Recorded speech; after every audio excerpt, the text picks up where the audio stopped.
Bonjour tout le monde. Aujourd'hui, la vidéo, c'est la suite de la vidéo d'hier parce que je sentais qu'il y avait encore des choses à dire sur les affirmations. Donc aujourd'hui, je vais parler des mantras, puis je vais revenir aussi sur le concept des affirmations de volonté, de cœur et de maîtrise. Pour commencer, en sport et dans la vie quotidienne, ce qu'on se dit, ça a de l'importance. C'est important ce qu'on se dit à soi-même et ce qu'on dit aux autres, ce qu'on dit à haute voix.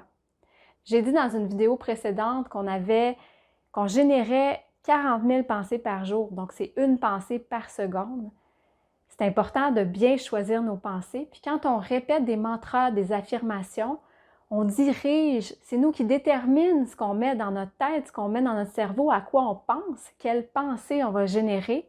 Puis on va diriger notre focus vers nos intentions.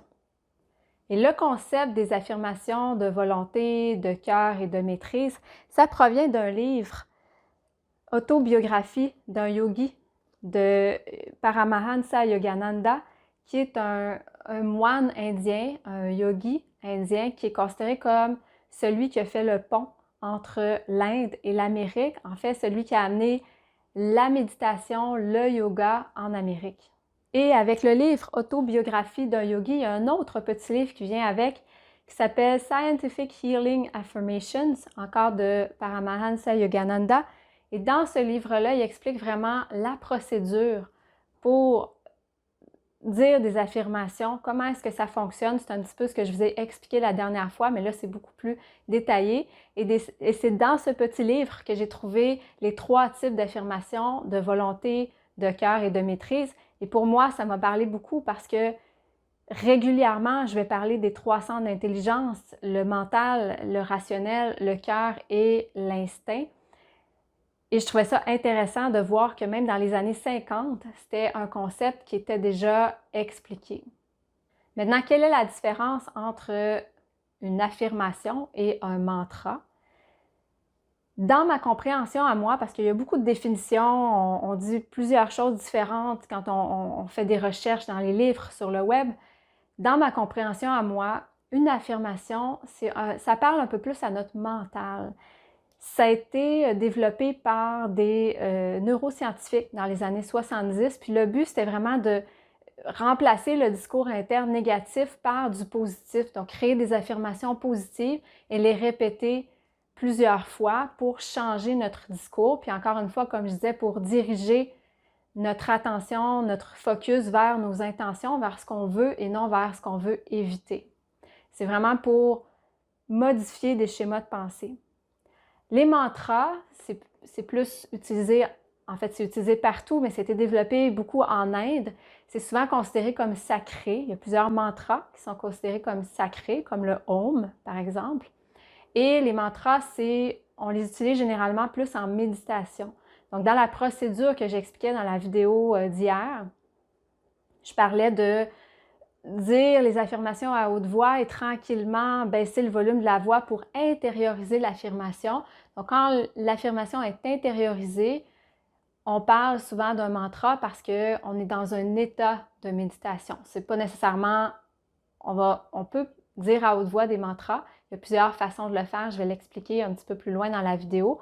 Mais c'est plus l'état dans lequel on est, donc l'état de méditation. C'est dans ces moments-là qu'on va appeler les mantras. Et ça serait quoi la définition d'un mantra? Mantra, ça provient en sanskrit, ça provient de manas et de tra. Manas, ça veut dire esprit, ça veut dire mind en anglais.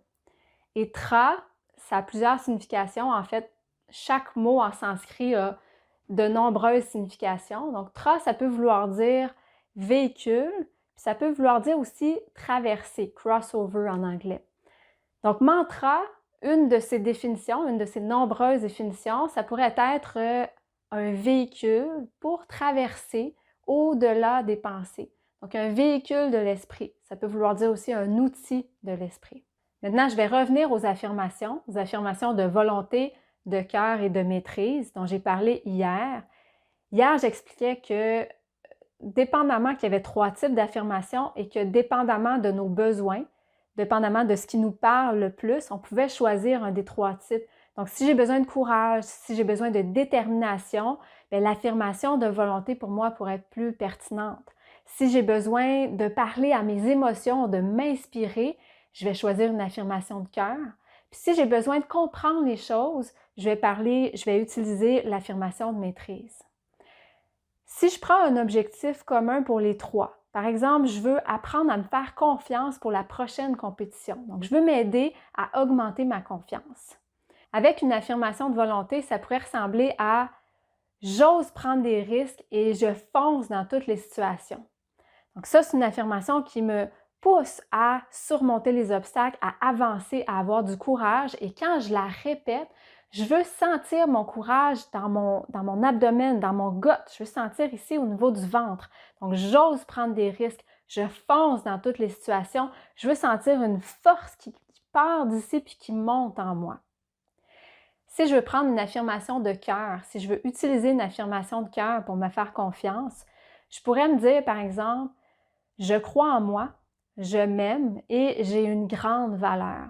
Et quand je répète l'affirmation, je veux le sentir au niveau de ma poitrine, je veux sentir au niveau du cœur, je veux sentir qu'il y a une détente, je veux sentir que ça irradie au niveau de la poitrine. Et si pour moi, pour me sentir en confiance, j'ai besoin de comprendre mon processus, je pourrais utiliser une affirmation de maîtrise pour parler à mon mental. Ce que ça pourrait donner, par exemple, c'est je me suis entraînée au maximum pour ma compétition, j'ai fait tout ce que je pouvais, puis je me sens prête. Donc là, j'ai utilisé un argument, j'ai utilisé un raisonnement pour démontrer que je pouvais me faire confiance. Donc ça, c'est une affirmation de maîtrise. Et pour que mon affirmation fonctionne bien, je veux bien comprendre mon affirmation, je veux en prendre conscience, je veux vraiment sentir que c'est quelque chose qui est un support pour moi, qui est un soutien. Je veux y croire à mon affirmation. Et les affirmations, les mantras, comment est-ce qu'on les répète? Dans la vidéo d'hier, j'en ai parlé un peu, j'ai donné une méthode. Il y a plusieurs méthodes. Puis selon Indu Arora, qui est une grande spécialiste des mantras, des mudras aussi, les gestes qu'on fait avec les doigts, dont j'ai pu bénéficier des enseignements dans ma certification en Ayurveda, explique qu'il y a 5 façons de répéter un mantra ou une affirmation. La première façon, c'est d'écrire. Donc, je prends mon affirmation, je l'écris plusieurs fois jusqu'à temps que je tombe dans un état méditatif. Puis pour certaines personnes, c'est très bénéfique parce qu'on est en train de bouger. Donc, il y a une connexion au niveau moteur. Et pour certaines personnes, c'est un besoin. En fait, à certains moments de notre vie, ça peut être quelque chose qui est positif pour nous. Des fois, on va avoir besoin d'avoir cette connexion-là, de bouger pendant qu'on répète notre mantra, pendant qu'on l'écrit. Donc, c'est une belle façon de le faire. L'autre façon de faire, c'est à haute voix. Ça peut être chanté, ça peut être dit à haute voix. Et si je répète une affirmation de volonté, c'est important que j'ai aussi une tonalité de volonté. C'est-à-dire que si je répète une affirmation de volonté, mais que je la répète à voix basse, avec très peu de conviction, ça va beaucoup moins bien fonctionner. Donc, le ton, l'état d'esprit doit venir avec l'affirmation. Très important quand on fait une affirmation à haute voix. Une affirmation chantée va souvent parler plus aux émotions, au cœur. Donc, une affirmation du cœur, la musique, ça touche au cœur. La troisième façon, c'est de chuchoter l'affirmation. Donc, c'est fait plus avec la respiration. Encore une fois, c'est physique. La respiration, ça connecte au corps physique. Puis à certains moments, ça peut nous aider, selon Hindu, ça peut nous aider à relaxer parce qu'on travaille avec notre respiration. Ça peut être une bonne façon pour les gens qui sont très anxieux, stressés. Ça peut être une bonne façon de calmer l'esprit. La quatrième façon, c'est de la répéter intérieurement. Donc là, il n'y a pas de son qui sort, on ne bouge pas les lèvres. C'est vraiment juste de répéter à l'intérieur de soi. Donc, je disais hier que c'était vers la fin de notre processus, ça nous permettait d'intérioriser l'affirmation ou le mantra. Et la dernière façon, selon Hindu, c'est de laisser le mantra ou laisser l'affirmation surgir à l'intérieur de nous. Donc, ça peut être sous forme d'une sensation, ça peut être sous forme de chaleur, ça peut être une image, ça peut être de la couleur, mais c'est comme si on laissait le mantra ou l'affirmation venir à nous. Et si, pour terminer, tu as envie d'avoir une affirmation, de répéter un mantra ou une affirmation, mais même si tu essaies d'en créer une, tu ne te sens pas nécessairement très inspiré. Il y a plusieurs façons de faire. Tu peux aller sur le web, il y a plusieurs sites web où est-ce qu'il y a des athlètes qui vont donner leur expression, leur affirmation préférée. On peut s'en inspirer. Il y a des vidéos YouTube aussi qui existent avec différentes affirmations. On écoute une musique, puis la personne répète des affirmations. On peut passer à travers ça, voir s'il y a des affirmations qui vraiment nous inspirent. C'est très important que les mots nous parlent. Donc, des fois, il y a des affirmations qui sont bonnes. C'est comme si mentalement, on se dit que ça serait une bonne affirmation, mais ça ne nous touche pas. C'est important que l'affirmation, pour toi, t'inspire. Vienne chercher quelque chose en toi, que ce soit ton courage, tes émotions, ta compréhension, mais il faut que ça clique pour toi. C'est ça qui est important. Je vais mettre dans la description un mantra sacré en Inde qui s'appelle le Gayatri Mantra. Et je vais mettre le lien parce qu'il y a une vidéo sur YouTube que je trouve en fait une musique que je trouve très belle avec le Gayatri Mantra. Puis si ça t'intéresse, ben, tu pourras aller voir puis l'écouter. Peut-être que ça va t'inspirer.